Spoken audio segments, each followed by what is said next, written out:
যাদের বাতিল করা হয়েছে তাদের মধ্যে 11,610 জন ক্লাস 9 এবং 10-এ পড়াতেন। 5,596 জন 11-12 ক্লাসে পড়াতেন এবং অন্যান্যরা অন্য ক্লাসে। আপনারা জানেন class 9, 10, 11, 12 is very important class. It is the gateway of the higher education system. Even এদের মধ্যে অনেকে খাতা দেখছে মাধ্যমিক উচ্চ মাধ্যমিকে। তার মানে কি 26,000 25,000 টিচারকে যদি বাদ দিয়ে দেওয়া হয়, তর্কের খাতিরে ধরে নিলাম বাদ দিয়ে দিয়েছেন, স্কুল কলেজগুলো পড়াবে কে? তার মানে কি এডুকেশন সিস্টেমটাকে কোলাপস করতে চাইছেন বিজেপি সিপিএম? একবার আপনাদের লজ্জা হলো না? সিপিএম নিজের আমলে কি করতেন?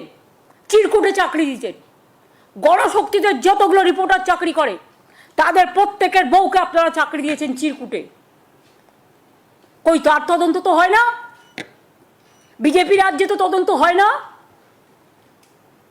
যদি কেউ দোষ করে অপরাধীদের তো সমান দোষ হওয়া উচিত।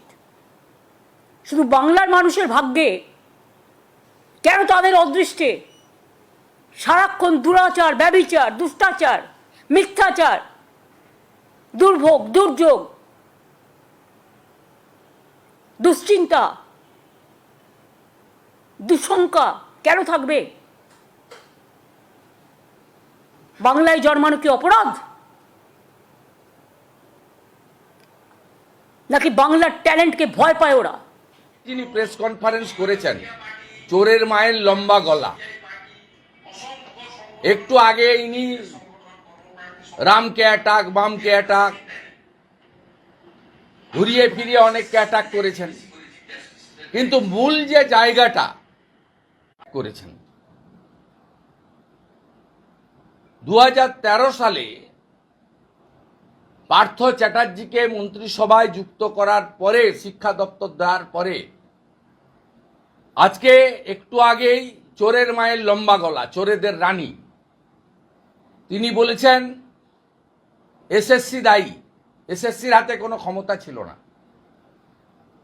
5টা জোনে এসএসসি অফিস আছে, শিলিগুড়ি, মালদা, বাঁকুড়া। এই জোন অফিসগুলো 5টাকে তুলে দেয় পার্থ চ্যাটার্জি এসে, যেমন ডিপিএসসি তুলে দিয়েছিল জেলাতে।